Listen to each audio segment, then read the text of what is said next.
In this video, we'll walk you through the step-by-step process of creating stunning AI-generated images using CapCut. You can generate these images from photos or by simply typing a description of what you want. The results are quite impressive.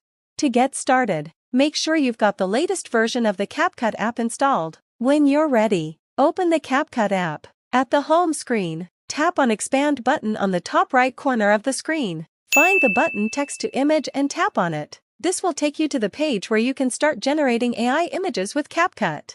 You have the option to upload an image by clicking on the photo icon on the left side. But for this demonstration, I'll be generating an image using text. I'll type in "A cat is wearing cowboy clothes, hat, boots, jean, portrait, vintage layout." You can also include other keywords to further refine the image. The more descriptive you are, the better the AI-generated result will be.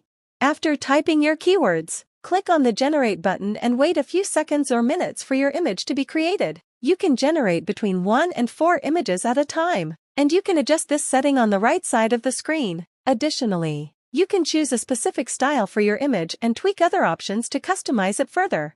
That's how you can generate AI images using CapCut. And the best part is, it's completely free. Get creative and have fun experimenting with it. Thanks for watching, and I'll see you in the next video.